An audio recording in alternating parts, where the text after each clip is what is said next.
Hi, everybody. Welcome back to Drink With Them. It's me and Tom Gab in the house again. And today we are talking to Kate Meehan, Cocktail Kate. Hey. Gin Journey and Cocktails for Key Workers. Hi, Kate. How are you? I'm all right, yeah. I'm getting used to this lockdown life now, mate, so I'm doing all right. I'm doing okay. So I mentioned you are from both Cocktails for Key Workers and Gin Journey. Yeah. Obviously, Cocktails for Key Workers is a newer venture than yeah. Extremely infant is this venture. How is that going? Who are you seeing? What are you bringing them? Yeah, so when lockdown hit, it forced me to kind of think a little bit more creatively about what I was doing with my time. With the Gin Journey, which we'll talk about in a second, we had to ground the business, so we couldn't run any events. The work that we were doing was mostly kind of reshuffling and rescheduling existing guests. So at the time, I live with a primary school teacher, my mum's a nurse, a load of my friends, I've got police officers, more teachers in my friendship circle, paramedics, physios, a lot of people that then had to really turn up their shifts and go for work without taking any breaks at all. Quite the opposite of where I was at the time. And I was just a bit like, oh, you know what? There was that first week.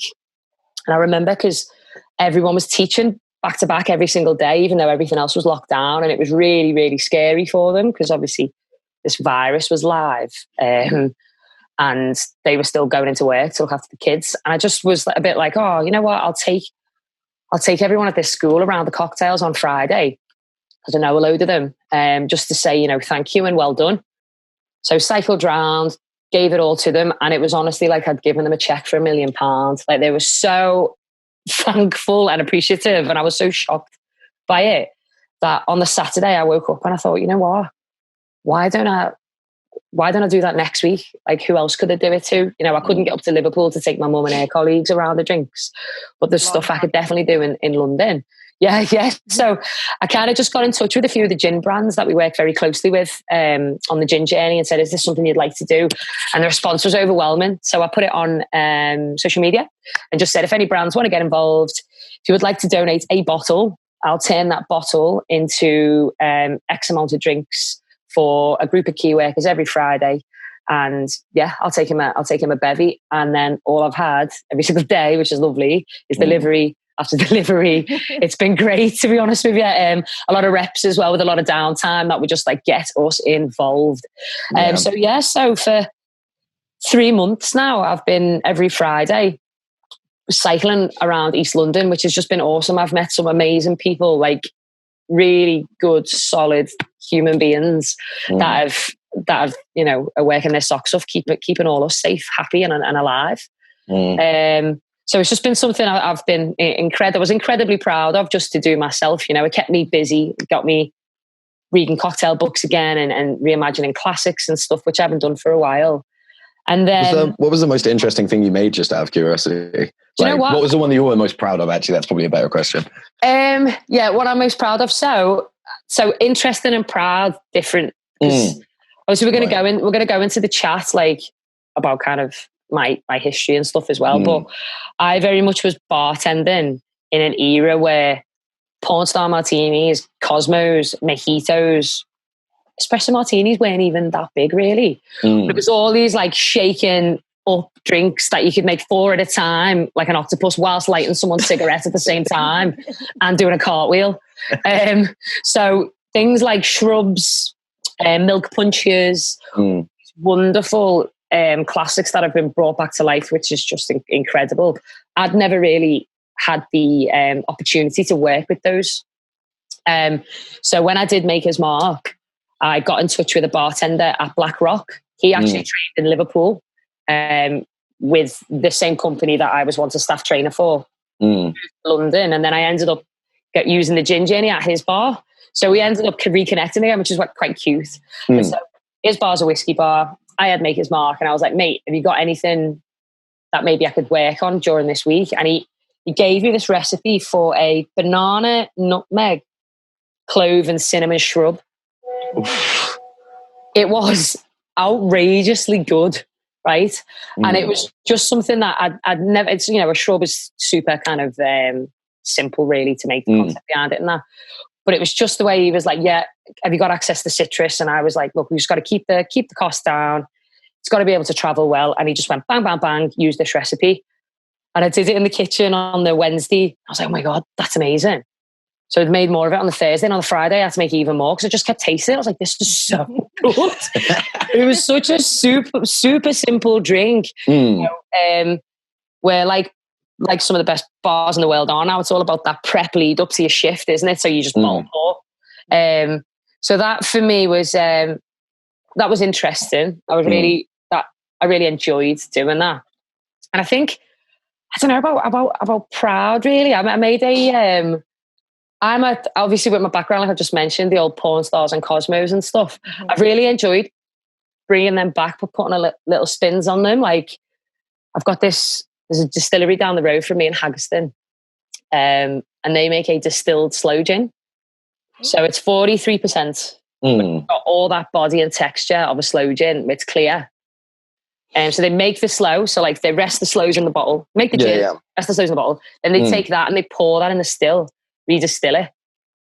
It's just got this lovely, chewy, winter, delightful cherry vanilla. That's really interesting. Because I always like slowly, like the defining factors is always like the viscosity, right? And the sweet. Mate, yeah. But if you're taking the most defining factor, I'd be really interested to try it because it's just, you're almost like, how would you recognize it as a sloe gin? Yeah, well, it's got that like, that kind of almondy vibe you get from sloe gin. Yeah, I get what you're almost like a little orgeat type thing. Exactly, yeah. It's got that coming through, but with the integrity of a real fucking 43%er.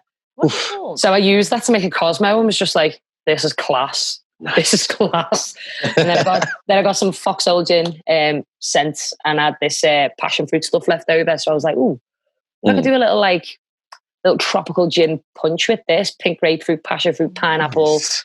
Mate, it was a banger. And I was like, this is great. I'm having so much fun. So nothing, the whole thing behind it was, I'm not going to do anything too biffy, too these people are solid workers. A lot of them probably don't have the luxury to go to certain bars where shrubs and things and punches are made. So I'm just going to make them a classic that is very inoffensive.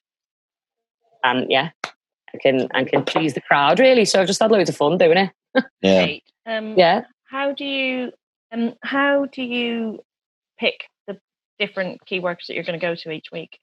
So at first it was teachers for the first one, and then secondly was nurses because my mum, and then I was just going through the list. So I had like paramedics, bus drivers in London because there was this ridiculous statistic that came out about how many had passed away because of the lack of protection for them in 1 week. Then I did, what did we do then? Paramedics, shop workers. And then as things have started to open, I've kept it now down to teachers, nurses and doctors because I find that they get the biggest response. And now I just rotate every week. So teachers was last week, nurses this week, doctors next week, back around again. And Friday, I had such a lovely moment where the last drop of the day, I was out for about 3 or 4 hours, was cycling everywhere. And this lady came to the door with a little tiny baby. And she was just like, oh my God, oh my God, oh my God. She's like, the other week you delivered to a colleague of mine's house. And I was like, oh, wicked. And then I said, oh, I remember that name. I was like, I think I took some cocktails to your head about a month before that. And she named the headmaster and I was like, yeah, that's her. And so obviously this little community had all started just saying to each other, oh, you know what? I'm going to get you a drink. I'm going to nominate you. I'm going to say some good things about you. So it was just really nice. And I'm starting to get that from the nurses as well, where lots of people on wards now have got onto it. So they're sharing with other wards, similar with doctors and stuff like that. So it's nice. So do they know it's coming? Like, or have they just been nominated by other people? No, so on a Monday, what I'll do is I'll put out like this week I'm going to be using, let's say Foxhole Gin, because I've mentioned it. Foxhole Gin. I want you to nominate some nurses. It's got to be within 30 minutes cycle of Dalston. Tag them. And my whole thing as well is about like say something good, say something positive about them. Especially when the media started being a bit funny with nurses and teachers the other week. I was like, start telling the world how amazing these people are, the hard work they've done. So then equally, you're a teacher, you're slogging away. someone tags you, you open your phone, and then someone's saying an amazing thing about you. And on top of that, you're going to get a drink as well. Yeah. So everyone's just like, oh my God. Like, so then on the Thursday, I'll message them and find out like the address and stuff to deliver to. So they're all, and then more often than not, they're living in flats, obviously, in London. So I'll have to kind of text them and be like, I'm downstairs and stuff. So I've managed to connect really, really strongly with these people as well. I love that. Compliments and cocktails sort of thing. Compliments and cocktails, yeah. The two biggest ego boosts in life. It's the sure way to win a crowd, that. Yeah. Compliments and cocktails. That's it. So, I mean, this is obviously something where we've been amazed by like the creativity that we've seen bartenders, bar owners and stuff, and everyone, like even like booze companies, you know, the creativity that they've had to employ in order to, you know, some of it's really altruistic. Obviously, some of it's, I think, a bit more like sort of business as usual and just business trying to continue to do what it does, if you know what I mean. So there's a scale, but it's been fascinating. Do you think this is something that you want to adapt to? Like, I hate this term, new normal. Like, if you know what I mean, like, do you think you can see you mean like you've seen all the positive that you've done with it? It's obviously, you know, everyone loves it. I've seen you get quite a bit of press for it and stuff as well. Do you think this is something you want to adapt or can adapt? I mean, I would.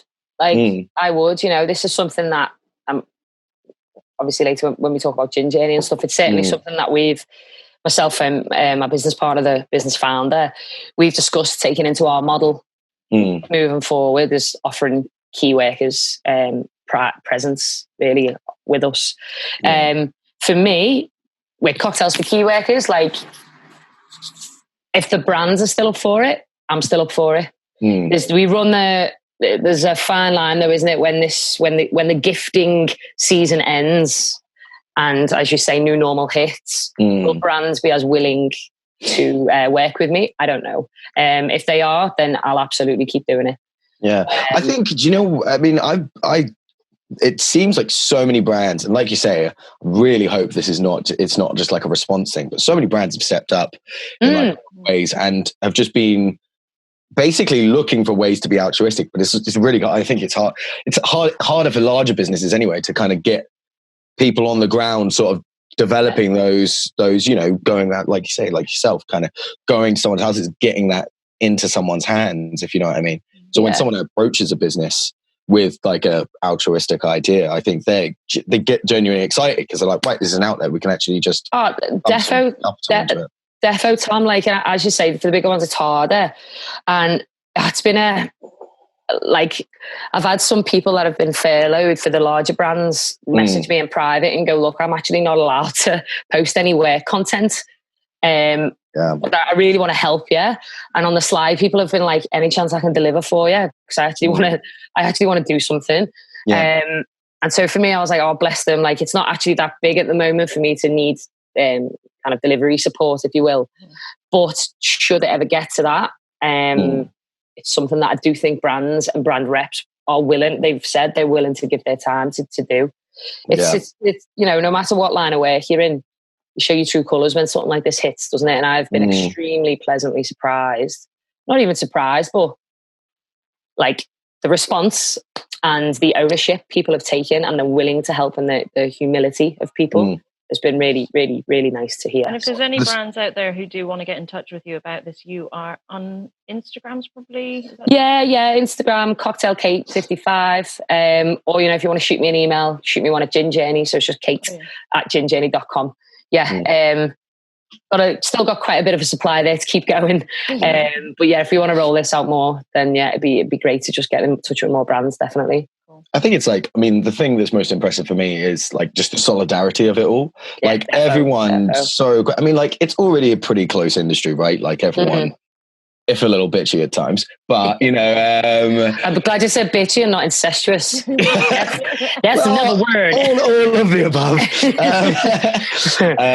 But you know, seeing how quickly everyone was like, right, you know, whatever we can, like anyone else, what we can do to help and sort of things like that.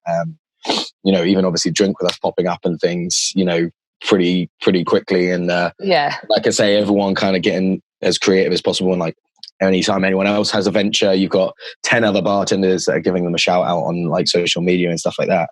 And I think, although it's going to be super difficult, knowing that support structure is there, that's like not going to go away now. And I almost feel like there's going to be like an increased sort of interdependence, which is going to help the industry in the long run.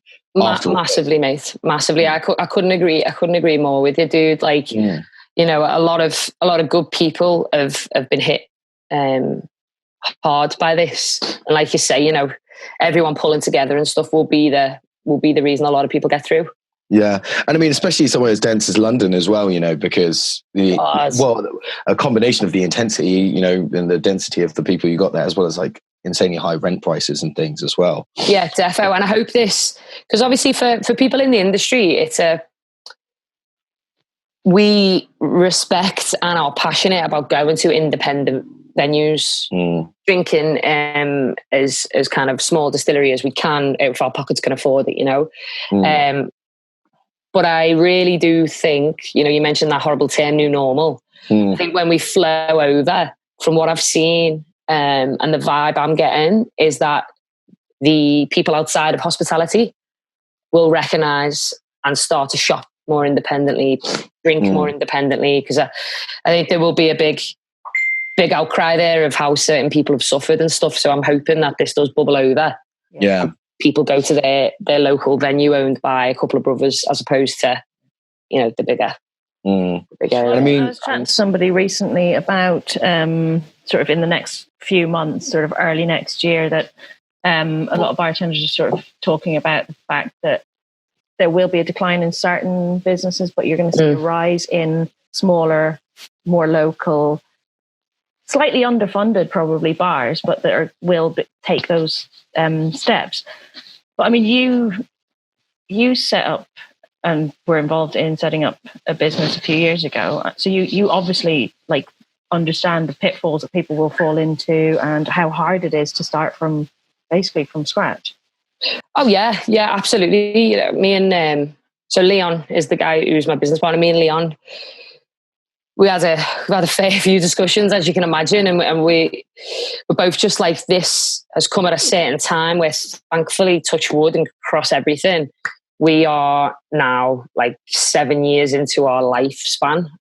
So if this had happened, I've Jenny, sorry. If this had happened maybe on year 3, when me and him had just started to really work together and grow it probably would have been more damaging. So we're very thankful of the fact that it's happened now. But yeah, so I totally, you know, like there's a place not far from me, small little Malaysian curry place, unbelievable, queues outside the door. They open the door at 5 and I play football close by. So at 10 p.m. I cycle past and there's still a queue out the door. And I saw there's a cycle by the other day and there's a sign on the door saying like we've had to close because of where we are, our rent and stuff like that. And it's just like, oh my God. There was, you know, you'd think they were doing so well, queues till they closed. So hopefully other people have seen that walking by who went there and maybe just didn't even think that it was just a lady that owned there. And then they take that thought on when they go to another restaurant and think, right, I'm going to keep going back to this type of place and this type of place. Yeah. It's interesting though. I mean, we've had a few conversations about this, about smaller businesses are almost worse off in this initial phase because there's not the giant bankroll that the bigger businesses or, you know, restaurants, bars and all the rest of it have, and therefore can kind of sustain themselves for this period. But we were saying, when it comes out of this, the ability to change and be more what the industry needs post everything happening, like you say, the overflow is going to be so much easier for independent businesses. And independent businesses are potentially going to have the agility to take advantage of, you know, what the demands of their demographic are, which is all going to change, you know, like obviously the sociology of it. So it's almost like you're like, at the same time, you're like, independent businesses are struggling, but then you've got this kind of like hope that when it's all over, they'll be the ones that can capitalize on everything. Massively. Honestly, guys, I've seen some great stuff. Like, so there's a speakeasy in Liverpool called Berry and Rye. Whiskey, gin, jazz and blues, right? And it's this tiny little kind of 35-seater, 40-seater max, little jazz bar, busy every night, great little spot, right? 3-4 members of staff on shift maximum.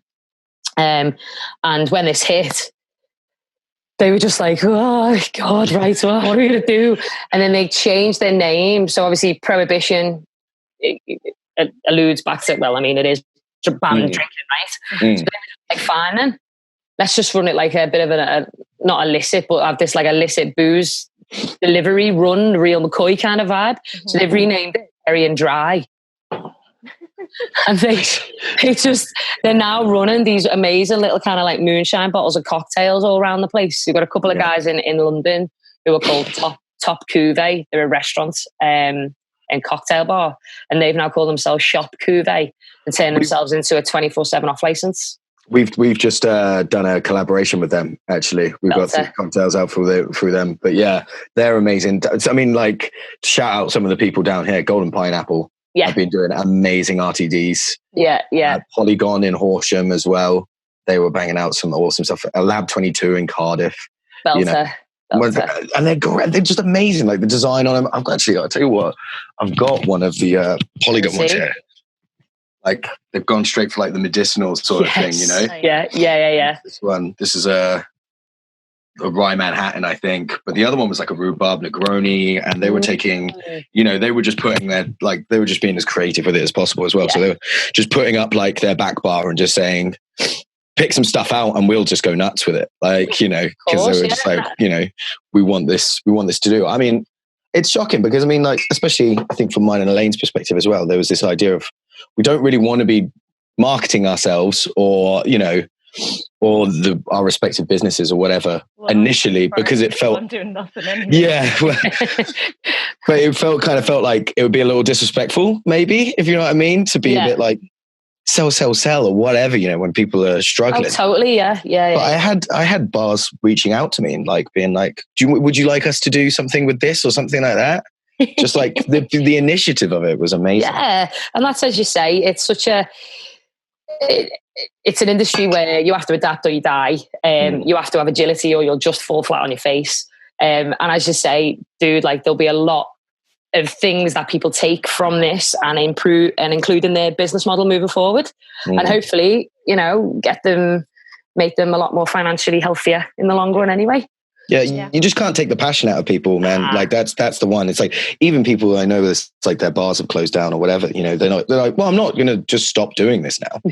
Just like I'm just gonna, I'm gonna rebrand and I'm gonna come back and it's gonna be better. And it's gonna take a bit of time, but it's just so nice to see that it's not. Yeah, we go again attitude. Yeah, amazing stuff.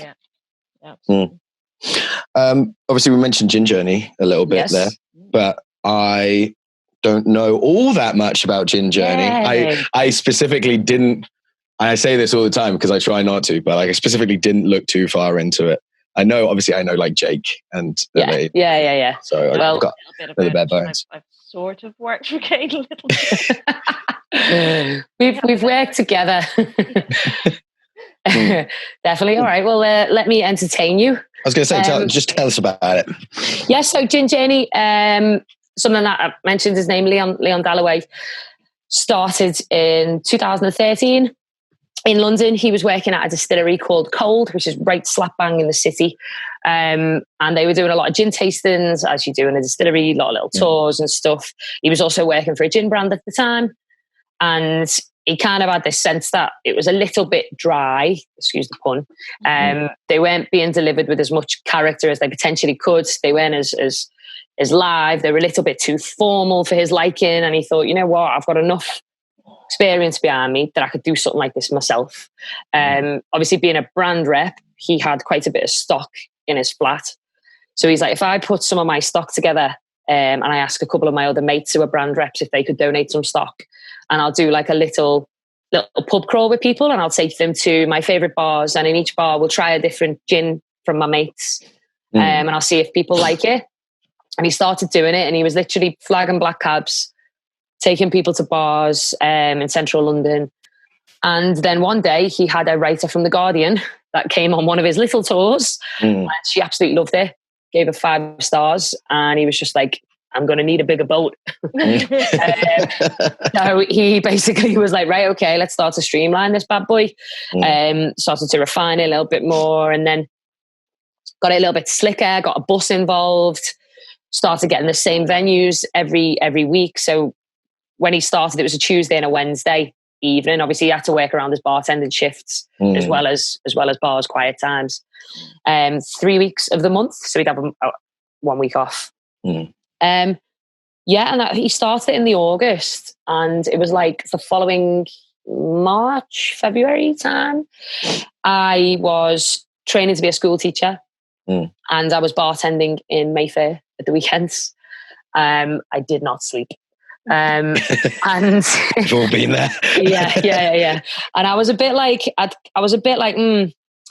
don't know, the hospitality scene in London when I arrived was a lot more different than I expected it to. You know, you talk about that little kind of small world community. I'd gone from Liverpool, where, my God, it was like the size of my hand, and then come to London, and in the short 6 months or whatever, I'd worked in a bar. We'd gone through the bar team like twice. And I was a bit like, whoa, this is mad for me. Like, you know, you do all these hours with these people and they've gone and then someone else is in.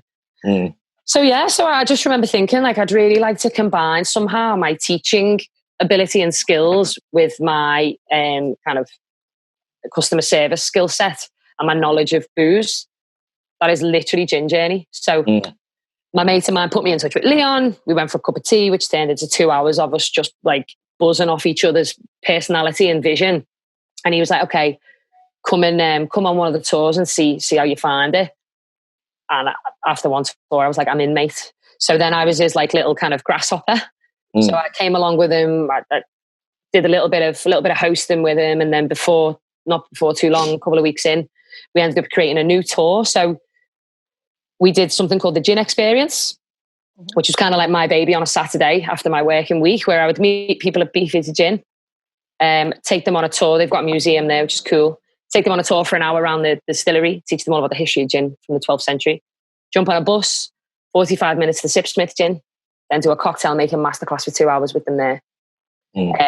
And people were blown away by the product we were offering, right? So you've got someone like me and someone like Leon who are so passionate about the history of it and the links with society today and the flavors that come out of it that we just can't help but it bounds from us when we talk. Guests were used to at the time, very like, if you pick up your glass and swirl it round, you'll taste orris root. Do you know what orris root is? And yeah, I'm there going, hey, did you know that orris root is in Chanel No. 5? It's amazing. And then like, so we just kind of, we started our delivery like this, and you know, we were working together for, God, I think it was like a year, must have been. Or 2 years. No. We've been working together for 2 years, and it was a Wednesday night, and I was teaching the next day. So I'd done this tour midweek. It's very rare that I'd do it on a Wednesday. So now had flipped. We were doing Gin Journeys on a Wednesday night, Gin Experiences on a Saturday afternoon. And it was 10 o'clock and I'd finished the tour and I was ready to jump on my bike and get to bed. And Leon texted me and he's like, mate, have you got 10 minutes? And I was like, all right, yeah. But I've got to get home, mate. I've got to get to bed. And he's like, yeah, I know, but have you just got 10 minutes? So I met him and he showed me his phone and it was TripAdvisor. And I was like, what is it? And we'd got to #1 for things to do in London. Jesus, man. Me and him. Yeah, as I said, I think it was about 2 years or a year and a half into us working together. And we were just like, what the hell? How have we done this? And like behind us was like Hyde Park's walking tour and stuff like that. And it was just us, our little thing at the top. We were like, oh my God, we're onto something here. Yeah. And so from that, we kind of started to really reflect on our offering. And at the time, our company was called Shake, Rattle and Stir. And we were doing Gin Journey, Gin Experience. We also had just started, because my background is tiki bartending. Leon had done tiki bartending, so we wanted to do a rum tour as well. So we did something called the Rum Rumble, which is same concept, 5 bars, 5 rums, 5 cocktails, a bus in between, and the history of rum. But when the Gin Journey got to #1, we started to look at each other and go, right, maybe we should just start to focus and streamline our business here. So we rebranded to the Gin Journey. We then changed our Saturday tour to the Gin Journey. We started to drop our Wednesdays and just make it all about the Saturdays. And then I was like, right, dude, I'm going to take a step back from teaching. I think Liverpool smash this. I think it's an amazing city. We could do the gin journey, and there's some amazing practice going on there. And he was like, okay, if you want to take it to Liverpool, let's do it. He was like, I'm going to take it to Manchester. So we worked for a year building those cities. And then I was like, what other city means loads to me? And when I was bartending, Leeds was like the place, the mecca of bartenders outside of London. So we started the gin journey in Leeds. And yeah, that was like 5 years ago, and it just has been non-stop since.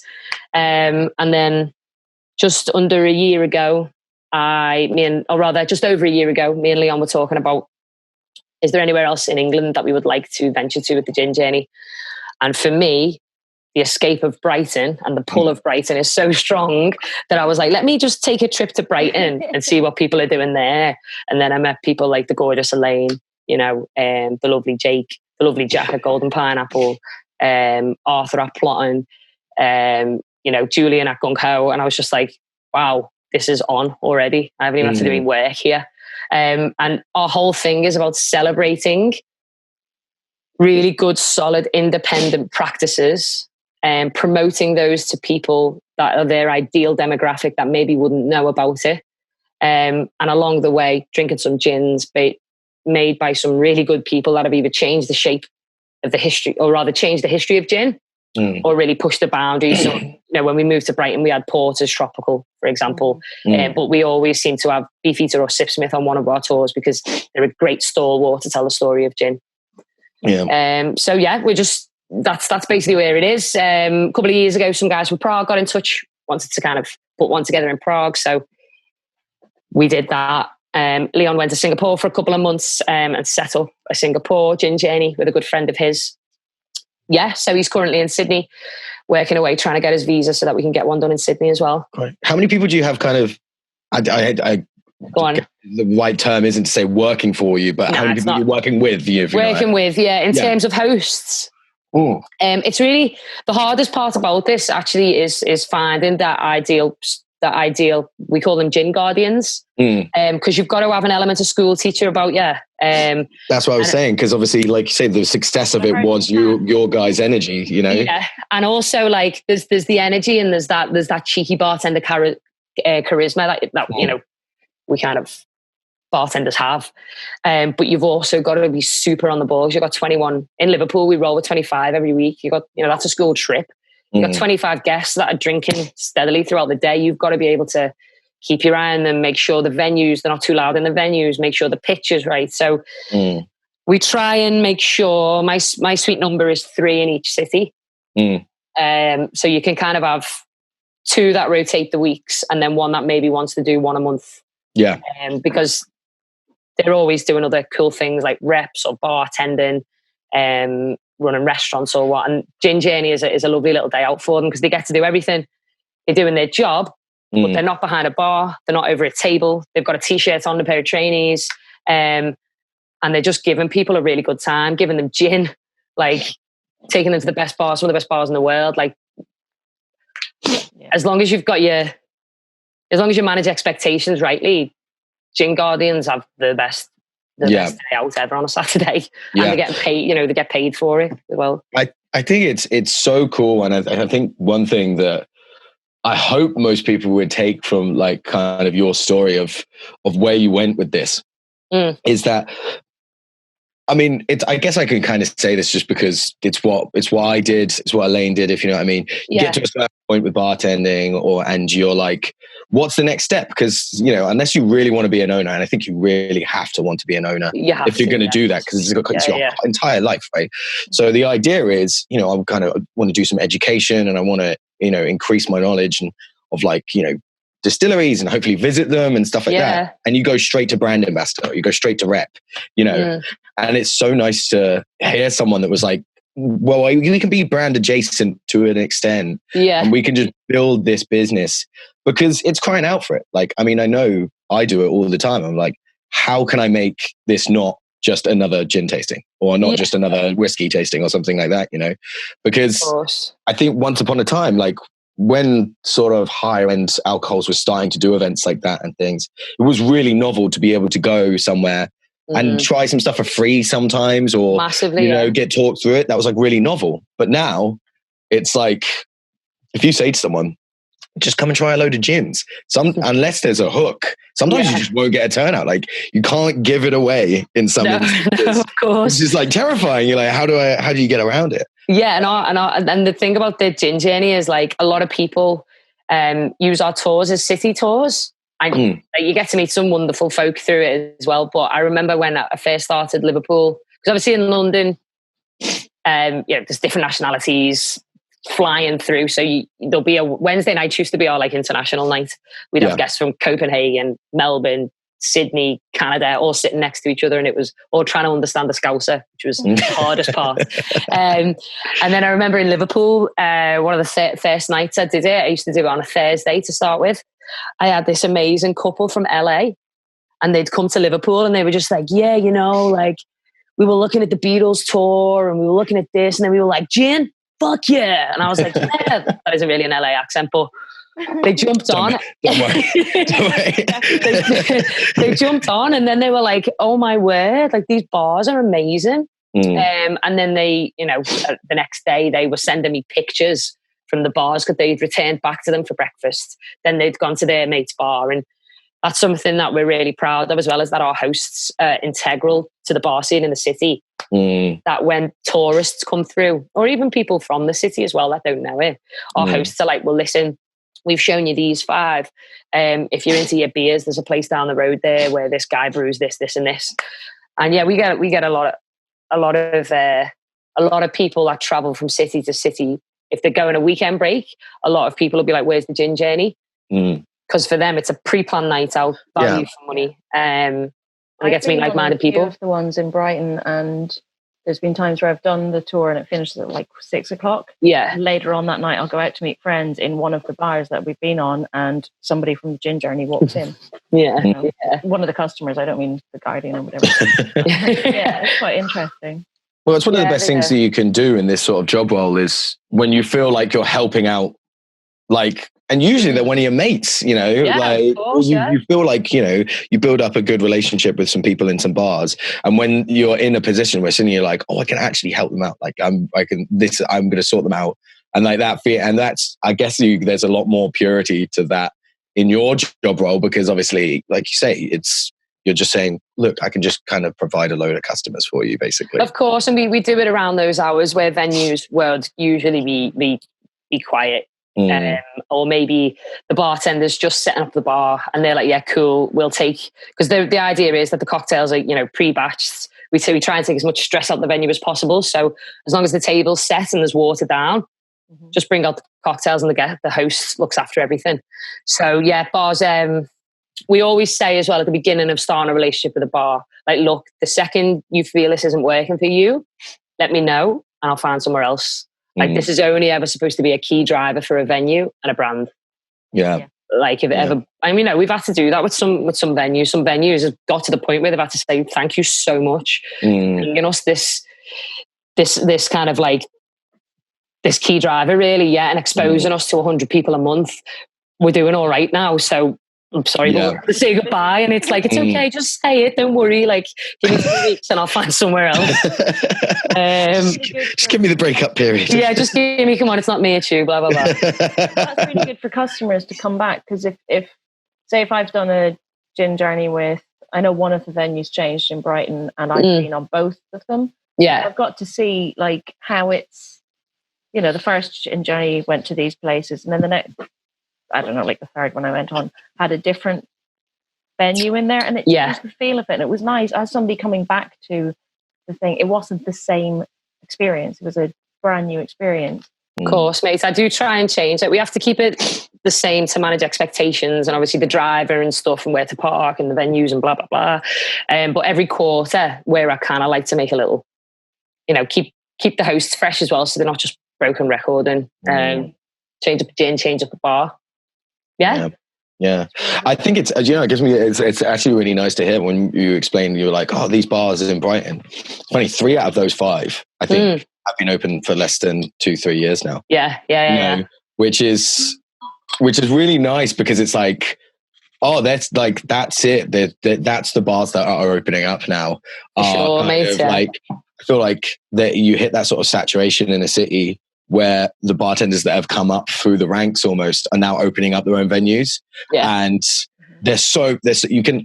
you can tell a bar that's been opened by a bartender, not a businessman, if you know what I mean. 100%, yeah. And there's quite a lot of that going on, especially in Brighton. It's like an emerging thing. So it was really, that was just nice to hear. On the flip side, I want to say that I think you had Valentino's on there at one point, and they are, as far as I know, they're the oldest. Vals and Plot and Parlour were the two that. Yeah. Yeah. Not long. Oh, I suppose it is now, isn't it? It's been a while now, right? Yeah. They had a bit of an anniversary or something quite recently. I think so. Are they like 6? Yeah, 6 or 7. I don't know. They were established when I got into Brighton, and that's been getting on for 4 years now. Yes. Yeah. Yeah, they were the name. Everyone was like, "That's go see the Plot and Parlour," and then from there you'll find a route from that. They were rated top 10 in the UK as well at one point. So yeah. The bars on the gin journey are pretty high end. Like we've got a great route, haven't we? They're not like you don't have to fucking wear a suit to them or anything, but no, it's Brighton. Good places to experience. Yeah. It's good stuff. We touched on it, but you couldn't have achieved all this in a vacuum. And like we were saying, like you came up through the ranks as well. I guess a couple of questions is it just for my own edification, what made you not want to take a more typical like sort of brand ambassador role? But also, how did you come, what was your bartending experience and how things changed and how did you get to the point where you were there anyway? Yeah. So when I started, I'm trying to think how old I am here. I had a birthday. 35, and I started bartending when I was 18 properly. So however long ago that was. 17. Thanks. Boom. Okay. 17 years ago. Oh my God, I'll discuss into that. So I got trained in it. I don't know whether you guys will know this name, but the company's name was called Living Ventures. And they started in Liverpool with a bar on a little street called Bold Street. And they took the training module from TGI's. And it was opened by an Aussie guy and a British fella. And they brought this concept of flair, entertainment, and big cocktails to Liverpool, or rather to the UK, more specifically Liverpool. And they created this core manual, which was like the first of its kind, really, outside of TGI's company. It had all these American numbers like 86, 50, 100, 601, 700, all this stuff. And people in Liverpool were like, what the hell? And the training scheme was 2 weeks solid. And I have to say, going through all my education and training as a teacher, the hardest thing I've ever done is take the Living Ventures 2-week bartender training. It was, came out the other side like, hit me! It's like you learn 140 cocktails off the top of your head. You've got written exams, practical exams. You have to flair in it as well. You have pour tests twice a day.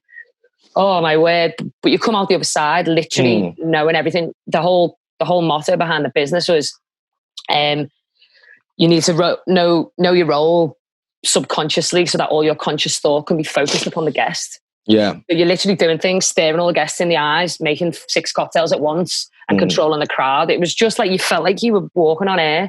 And it just blew me away. Like I just started uni and I was doing this at the same time. And I was honestly, guys, like the happiest thing in the world. I was disappearing from uni on a Thursday to start my shift at 3 and I'd finish on a Sunday at 6 and I'd do more than most people would do in a working week and then get back into uni again. I'd just be dead excited to get behind a bar again. So after uni, I was a bit like, I want to do this more. I love this. So just started doing it full time. And by then I'd moved to their flagship venue called the Living Room and was having an absolute ball, making good money, having a really good time. We did a lot of like dancing on the bar top, flaming drinks, throwing it behind your head. Like good times, man. More sambuca than glasses of water, though. We had my least favorite spirit. Oh God, yeah. Like I say, 17 years ago. We did. I mind you, Tuaca was in Liverpool actually. So yeah. I can't say anything now. I can't say it. Tuaca, it's Brian. It's an institution. Yeah, we never thought suicide. So I did that, but for me, I was always going away. So I in my 20s, I traveled quite a bit. So I spent like 5 months of my year teaching at summer camps in America.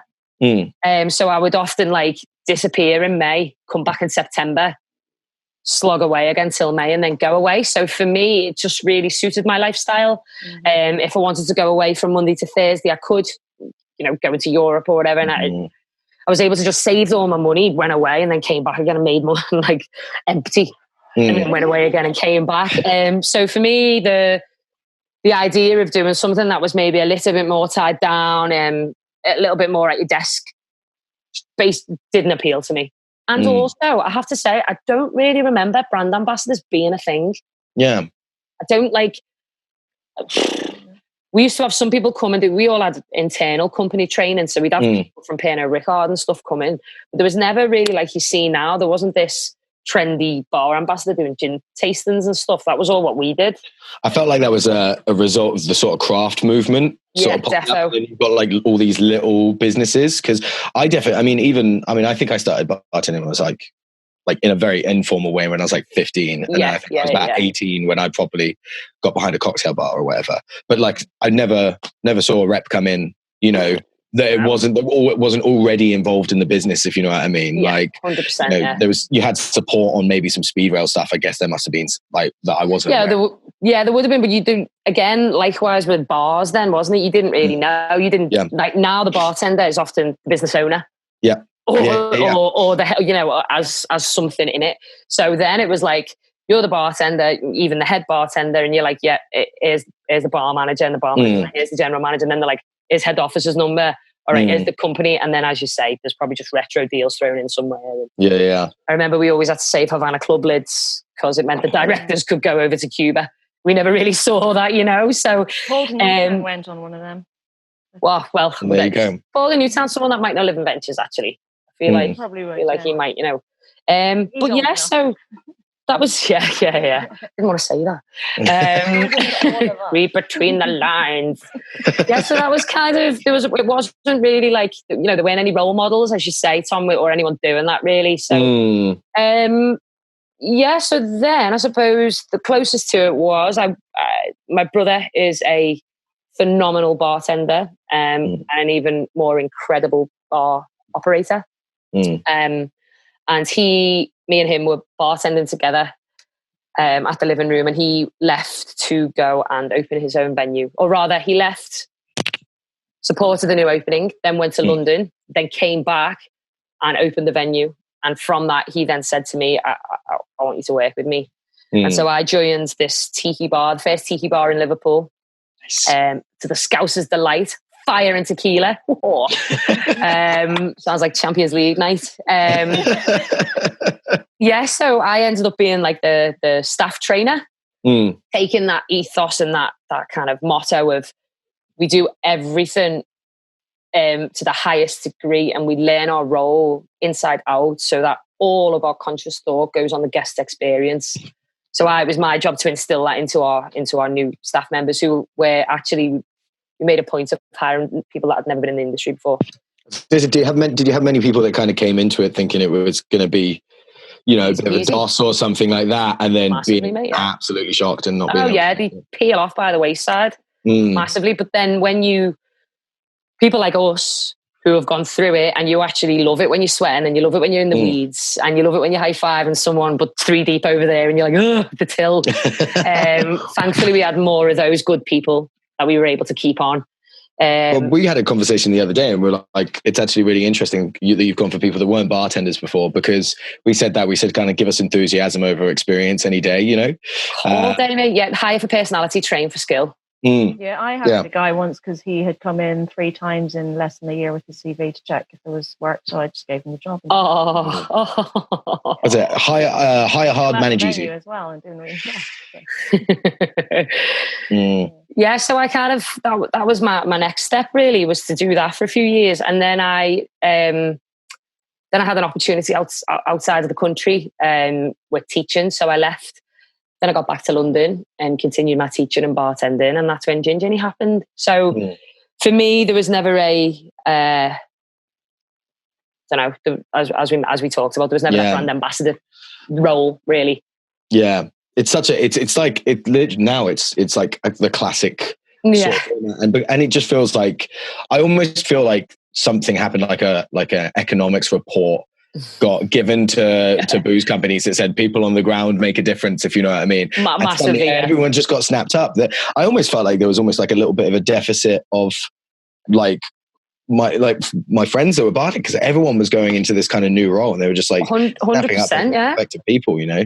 I go back to Liverpool, and the most kind of charismatic bartenders that were bartending are now in jumpers the other side having a flat white, and it's like, whoa, what's going on? Yeah, but you're right. Yeah, business has got onto that, and we're like, yeah, let's snap these good people up. Sorry, Elaine. The ones I remember were, there was Jane from Maker's Mark. She was the brand ambassador there. Then there was Rebecca from Courvoisier, who everybody has a crush on. And then there was two more women. One was with Lefroy, and one was with Havana, actually. And they're the 4 first people I remember. What? Brand ambassadors. All women in dark spirits as well. Yeah. Nice. I was going to say. It's revolutionary, that. Yeah. And yet I don't remember any guys being brand ambassadors from that time. And that was like 2010. I mean, now all I see is boys brand ambassador roles. Yeah. And I don't remember any of the boys. It's interesting. I mean, I think the teams that I've been involved with have always been very diverse. But when you say that, I am like, it is. There's a bit more of a boys' club now, which is obviously something the industry's always kind of had some sort of problem with. Yeah, defo.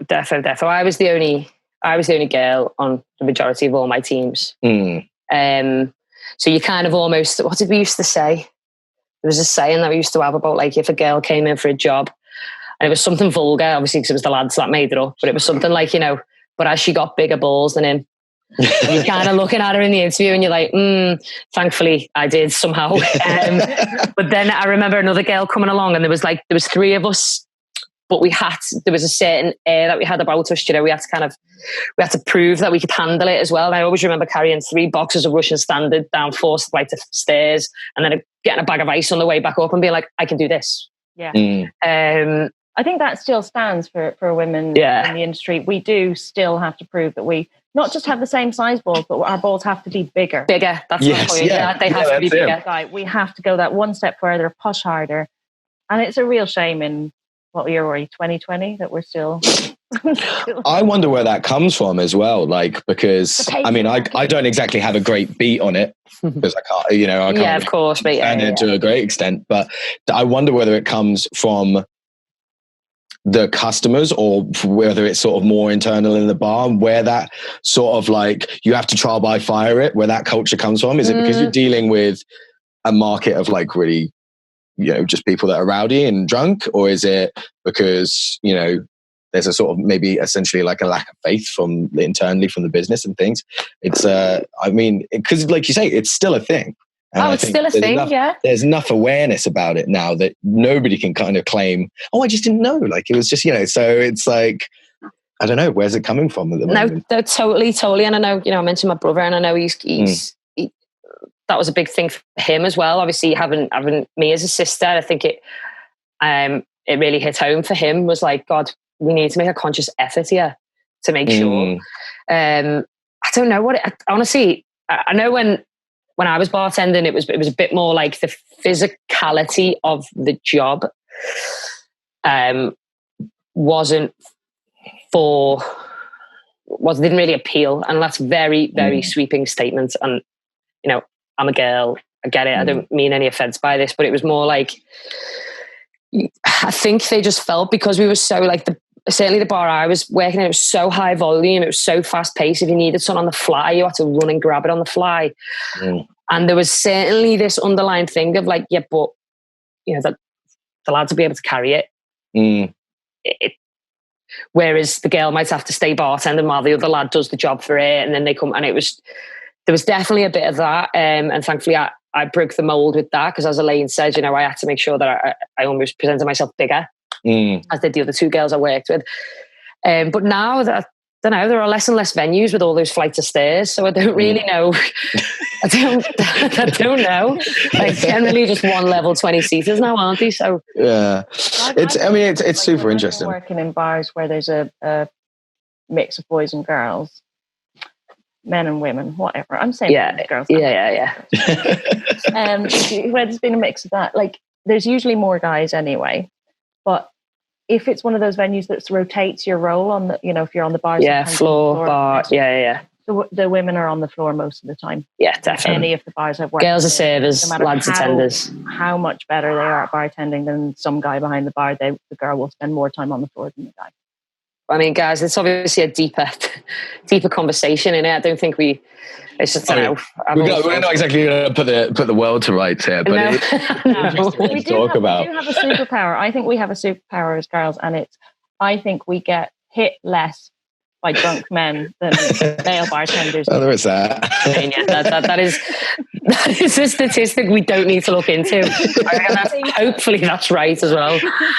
No one's getting it. I had the very unique experience of I was the assistant manager at a bar where I was the only male member of staff, including the GM for a time. Wow, and that was pretty. Like, I didn't realize how singular an experience that was until I kind of started speaking to people about it. That's rare. I think it was that staff probably was there for most part of a year, I think. But yeah, I mean, like it was always more women than it was men. I think the max we ever had was 3 male members of staff and 4 female members of staff. But yeah, it was quite cool because, there was no, because it couldn't be. It's not like, Tom, you've got to go, you've got to do all this. It's like, everyone has to know how to do everything because, of course, that's it. Of course. But yeah, super interesting. Yeah.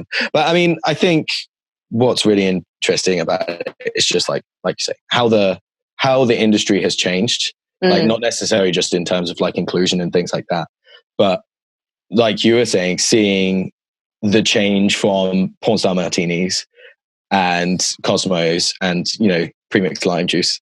Sweet and sour. Yeah. To this like really thoughtful, where you can call someone up and they're just like, yeah, okay, here's a banana clove shrub. Yeah. Make sure you got white wine vinegar and cloves. Yeah. There you go. Sounds. Every part's got them now. Like that's it's like having lime wheels at once with a little fancy. And now, of course, mate. Everyone's got an atomizer of absinthe on the back of the car. It's different worlds, But yeah, and I think Gin Journey sits really effectively in that as well because it's authentic, right? Like this is something that's, I think, like saying about the rigid formality of tasting sometimes is it doesn't reflect the way that you drink. No, it's a great way of putting it. It's like, the only people who drink straight gin are the people who make gin, and sitting everyone down with a snifter and saying, okay, everyone be quiet. And, you're going to just listen to someone, for 45 minutes or whatever, it's kind of alien to people. And then everyone has a few drinks and it all gets a bit loose and like, it kind of gets a bit strange. It's always better after people have had a few drinks, I think. Yeah, I think it's so important to get someone to have a drink quite quickly. Oh, definitely. Yeah. You have to, it's managing expectations, isn't it? It's like, put you at ease. Here's a drink, sit yourself down. Here's what we're going to do. I'm going to tell you I'm going to hit you before I hit you. So you're ready. Yeah. And it's with a bunch of strangers as well. Like on top of all of that, like once again, when you go out with your friends. I went on, at the beginning of the year, I went on holiday with a good old a pal of mine from college. And she was laughing and she was saying, I'm still in a WhatsApp group from a gin journey I went on with you, Kate, a year ago. She went, I'm in a WhatsApp group with all the people that were on that gin journey that day. Like they're all planning a year later for another gin journey somewhere. It's brilliant. Whenever I have like friends or whatever come on and while I'm hosting, at the end we always sit with the guests with the rest of the group, and 90% stay for at least one more drink together. Yeah. So it's a really social, a really, really super social thing to do, and it's nice because then you can facilitate this group to meet new people. And then just go, right, you guys are totally on a different wave to me because you've been drinking all day. So I'm just going to leave you there. Have a lovely night and I'll see you later. And then you'll find on TripAdvisor 2 weeks later, they'll review and go, oh, yeah, so we're meeting up with some people we met on the tour next week. And blah, blah, blah. And it's just a nice, you know, makes you feel really... What's cool about having been on it as a guest as well and going on my own to it, it's so comfortable to go to on your own. You know, sometimes you go to these things, you're like, oh, I better bring a friend. But honestly, within half an hour, everybody's looking after each other and everybody's, swapping numbers and being really friendly and then arranging to go for dinner later in the evening and things. Yeah. Make it sound like swingers. I know, yeah. Next thing you know, they're swapping keys, you know. Like... Within 30 minutes, that was a quick group. It's fast. Gin journey, it's up to that's what the spot betting in gin journey should be on.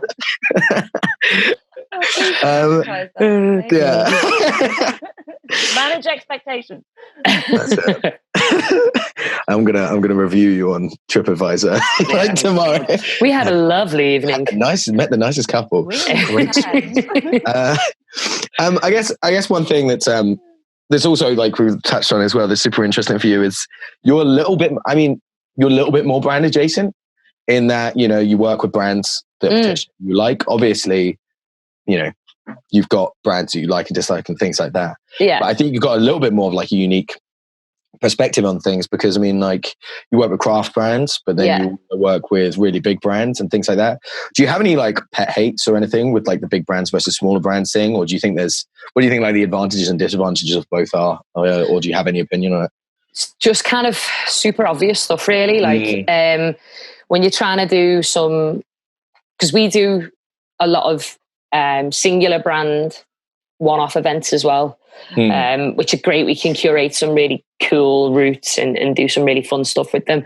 But you often have to do that with the larger brands because of, you know, the stock needing and the manpower behind getting an event like that off its feet. So if you go for one of the larger brands, they're great for that. But then you're waiting ages because the really lovely person on the ground that's super creative and knows that this will drive their business forward has to wait to jump through those hoops. Yeah. And then for any kind of promo and stuff, everything is super strict, and which I understand that you just have to plan so far in advance.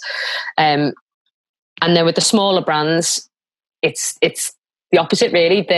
What I love about that is you can speak. Your contact is more often than not. My contact is one of the distillers, and it's great because you're like, oh, you know, I want to talk. So we're doing this with your gin today. Have you got anything fun that you've been working on this week that I can maybe talk about to the guests? And you'll get like, bang, yeah, we did this redistilled Pornstar Martini, or we've just gone into this bar and we're doing this. And, oh, by the way, I've got a picture over here. And if they want this, they can get discounts and blah, blah, blah. And it's really, so yeah, working with smaller ones is, sometimes I forget. And then I'll go to a large brand. I'm like, why is this taking ages? Yeah. I've got to tell this person because, but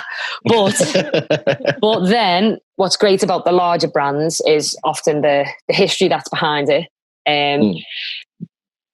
What I try to reiterate a lot is often when I bring a larger brand out, more often than not, you'll get someone in the group will be like, oh, that's shit. Get that. And I'm like, do you get it at the airport? Do you? They're like, yeah. I'm like, right, okay. Well, you know, this gin was started by one fella in 1820, and he went through all the same hardships as this gin in 2020 is going through here. It's just that this guy was really successful, and now it's around the world. And they're like, oh yeah, I didn't think about it like that. Yeah. And you're like, yeah, come on, everything's got their story. So I really like telling that story. It just, I don't know, it annoys me a bit that brands don't do that more often. Yeah. I used to have a bit of a pet hate about people talking smack about Jack Daniels when I worked for Evan Williams. You know, and because that's the thing, you know, like, you know, because you're talking about Evan Williams and then, you know, and it's this something that they don't necessarily know about, and it's juxtaposed against, you know, Jack Daniels, and they're like, oh yeah, well, Jack Daniels is a bit shit or whatever. And you just like, well, no, like when both these brands started, they were both the same size. Of course. And also, I mean, the most hilarious thing is Heaven Hill's like an unbelievably large industrial, you know, distillery, and they're like, oh, this liquid's great, but this one isn't. And it's just don't really, because you don't know the brand, you don't have the comprehension of the size. That's the only reason it's different. So I like, it's that I just blind taste with them. I give them a couple of pasties and a big brand and let them taste. And generally, they go, "Oh, this is really good." You just don't tell them who they're tasting. Jack Daniels on its own, man, is super tasty. Personally, delicious. I don't like it with Coke, but that's because I don't like whiskey and Coke. I will drink Jack Daniels over ice, no problem. Tasty. That's the thing. And we're so spoiled. Good brand if it wasn't a good brand. Yeah. That's the point, right? And that's often what I talk about. Certainly, that's definitely the narrative of when I speak. Is like I'll go right to the heart of it and pick out that person that started it where I can and mold my story around that. Mm-hmm. It's kind of similar to, you just reminded me there of when the three lads that started Camden Hells, Budweiser went in and they buy it for like 85 million, and instantly everyone's like, "Oh my God, why did they sell it?" And it's like, there's three of them and it's 85 million. That's why, because they don't just start a brand to struggle forever. Come on. And Brewdog took on investment as well. Yeah, you like a brand because it's new and it's small and it's quirky. You can't just stop liking it because they've got some money. Surely you want the brands you like to make to succeed. Yeah, for sure. So for me, I think I like both. I like working with the larger brands because I'm with the larger ones. We are very specific about the ones that we work with, like Plymouth Gin, one of my favorite gins in the world. Beefeater, same. And they're two brands that guests will often see, as I said before, at airports, 2 for 20 quid, and they instantly go, "Okay, that's crap then." And I'm like, "Sit on down, girl. Let me tell you." So there's this ship, right? It's called the Mayflower. And then kick off from there. Go really back to the beginning. It's going to take you way back. You don't know what's about to hit you. Yeah. No, I think it's interesting. Just there was just a really interesting one and it was when I first started working for Evan Williams. Steph DeCamelo was very briefly, I don't know whether you remember her. Mm-hmm. She was very briefly the rep for Evan Williams and Heaven Hill in general. And I had to go to London to do the session with her because I needed to know about it to take it back down to Brighton. Yeah. Anyway, so she said, we had all the whiskies out on the table when we came in. And all she said was, you're going to try all these whiskies, and I want to try you to try and tell us what ones that you think they are. And obviously, everyone's at a Heaven Hill tasting, so you have a room full of some of the best bartenders in London, and they're all trying it. And they're like, "Yeah, this one's definitely Elijah Craig, and this one's Rittenhouse, and this one's this and stuff." And she'd included, I think, maybe 2 actual Heaven Hill products, right? And the rest were Maker's Mark, Jack Daniels, Jim Beam, and you've got these big guys like saying, "This one's Elijah Craig," and it's not, it's Jack Daniels, and they're just like, and it's just, it was so hilarious to see the distress on some people. She said, like, loads of these aren't Heaven Hill products. They're like, "Oh my God, what have I done?" Saw like so many pens going, like changing answers. Yeah. Shit. A member of staff once who had flagged off Johnny Walker Red to somebody who had ordered Johnny Walker Red. The customer said, "Can I have this?" And she went, "Well, we don't stock it." No, she said, "No, we do stock it. In my last bar, we didn't stock it. And I really like saying we didn't stock it because it's such a shit liquid." And I heard this and I was like, whoa, okay, first of all, let's not slag off a customer's choice. Whoa, easy, tiger. I was like, when is the last time you tried this? And we were in Malta, so we were selling it for like €2 a shot, right? Yeah. When was the last time you've tried this liquid that's €2 a shot? And she hadn't. So about a week later, I gave her a blind tasting of 3 single malts and 2 blends. One of them was the red label. She tasted them all. I didn't tell her anything about them. I asked her, "What do you think is in that glass? Do you think it's a single malt? Do you think it's this?" She's like, "Oh, it's a Scotch. It's really good." "Is it a single malt?" "No, it is a blend." And she was like, "Oh, it must be Chivas 12. And I was like, "No, it's that Johnny Walker Red that you just said." Unlucky. There is it. We've all been guilty of it, for sure. There's an unconscious bias, just of course. Whether it's bottle psychology or just the price point thing, or just wanting to be different. You can't.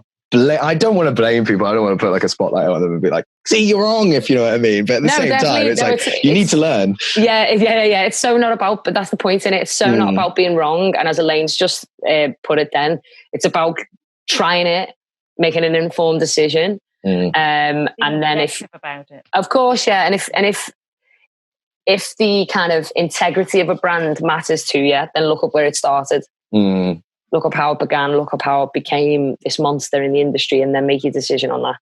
Yeah. Defo. For sure. I mean, ask Kate because she already knows the answers to it. Yeah. I mean, I don't know. It's been a few months now. A little bit creaky on that. God. Sure. Thanks, mate. Thank you. I'm gonna let you go and get on to the things you have planned for this evening. Cool. Yeah. Thank you so much, Gab. Absolute pleasure. Again. Yeah, thank you so much. No, it was really good. Contact with Kate about cocktails for key workers.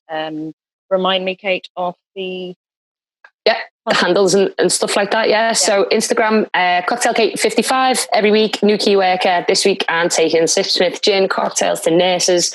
But yeah, if you want to get in touch about any of that, either my Instagram or kate@ginjourney.com. Cool. If you want to get any of the gins that we've mentioned on this, you can go to our link, which is www.drinkwithus.co.uk/MOM. Thank you very much. And also, one little last thing. If you want to come on a gin journey, if you've never come on a gin journey, or you want to treat somebody, right now, because of this pandemic, we're giving away gift vouchers at 50% off. So you can get 6 cocktails, go to 5 bars, have 5 hours of fun on a bus all day long, going through all what we talked about, Ginny bus, for 35 quid in Brighton. In fact, £30. It's less than 35. It's 30. And we're doing that on the vouchers till around September. And those vouchers are going to last for 2 years. So yeah, we're doing that now, just so when we get back, we can hit the tours with full tilt. We can get the venues getting people back in. We can get the brands getting out there. We can get people, showing some people some love, as full as we can. So yeah, I cannot recommend Gin Journey enough. Yeah, ginjourney.com. It's not because I'm biased, it's because it's awesome.